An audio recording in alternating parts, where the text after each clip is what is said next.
বাস্তবতা তাদের মানতে হবে, আর যদি না মানে কিছু করার নেই।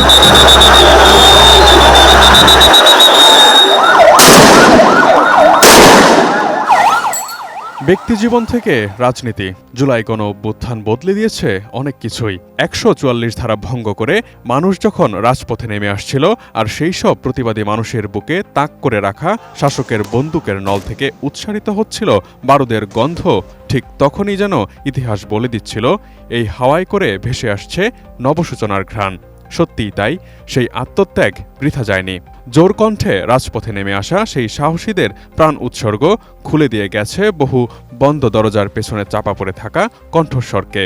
তেমনই একটি রাজনৈতিকভাবে নিষিদ্ধ বইকে পুনরায় আলোতে ফিরিয়ে আনা, ছেড়ে দেয়া পাঠকদের তর্ক বিতর্কের উন্মুক্ত মঞ্চে।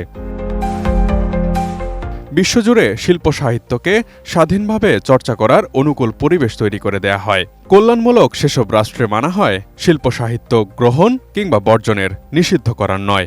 কিন্তু বাংলাদেশের গত ১৫ বছরের শাসনামলে দেখা গেছে ভিন্ন মতের বহু শিল্প ও সাহিত্যকে নিষেধাজ্ঞার খড়গ হাতে অবদমন করতে। মুক্তচিন্তার খোরাক জোগায় যে শিল্প সাহিত্য, তাকে কঠোর হাতে দমনের এই নীতি অঙ্কুরেই বিনষ্ট করেছে বহু উদীয়মান প্রতিভাকে। জুলাইয়ের পর পরিবর্তিত রাজনৈতিক অবস্থায় নিষিদ্ধ বইগুলো দেখছে আলোর মুখ। যেসব ইতিহাসভিত্তিক বই একসময় ছিল নিষিদ্ধ কিংবা চাপা পড়েছিল অন্ধকারে, সেগুলোই এখন বেস্ট সেলার। রাজধানীর অন্যতম বিখ্যাত বই বেচাকেনার স্থান ঢাকা বিশ্ববিদ্যালয় সংলগ্ন নীলক্ষেত এলাকা। সরজমিনে সেখানে দেখা যায় বিগত সময়ে নিষেধাজ্ঞায় থাকা বইগুলো বিক্রি হচ্ছে হরদম। শুধু নীলক্ষেত নয়, অনলাইন ভিত্তিক বই বিক্রির প্ল্যাটফর্মগুলোতেও একই অবস্থা।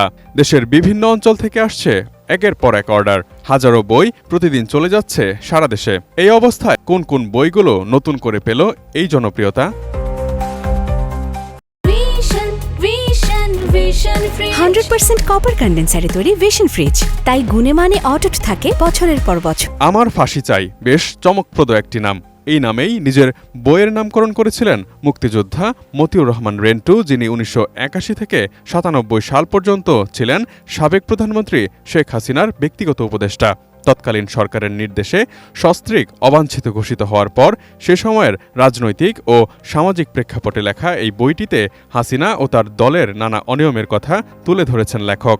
প্রকাশের পরেই ইতিহাস বিকৃতি ও রাজনৈতিক বিতর্ক ছড়ানোর অভিযোগে নিষিদ্ধ করা হয় বইটি। নিষিদ্ধের পর দীর্ঘদিন বইটিকে আর প্রকাশ্যে দেখা যায়নি, কিন্তু সেই বইটি এখন বিক্রি হচ্ছে সর্বাধিক। একই লেখকের আরেকটি বই অন্তরালের হত্যাকারী প্রধানমন্ত্রী, এটিও বিক্রি হচ্ছে পুরোদমে। শেখ মুজিবুর রহমানকে সপরিবারে হত্যার সাথে জড়িত মেজর শরীফুল হক ডালিমের বই আমি মেজর ডালিম বলছি ২০০২ সালে প্রকাশিত এই বইটি বিক্রি হচ্ছে পুরোদমে। বইটির চাহিদার প্রেক্ষিতে সামাজিক যোগাযোগ মাধ্যমে একটি ছবিতে দেখা যায় ভ্যান ভর্তি করে এই বইটি বহন করে নিয়ে যাওয়া হচ্ছে এক স্থান থেকে অন্য স্থানে। মেজর ডালিমের যা দেখেছি, যা বুঝেছি, যা করেছি বইটিও পেয়েছে ব্যাপক জনপ্রিয়তা।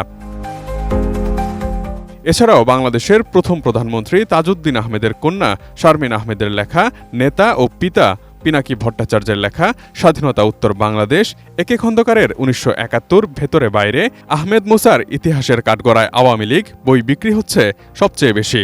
এর পাশাপাশি মহিউদ্দিন আহমেদের সম্প্রতি প্রকাশিত বই জামাতে ইসলামী উত্থান বিপর্যয় পুনরুত্থান নিয়েও আগ্রহ দেখাচ্ছেন পাঠকরা। Imtiaz Alam, desk report, ATN news.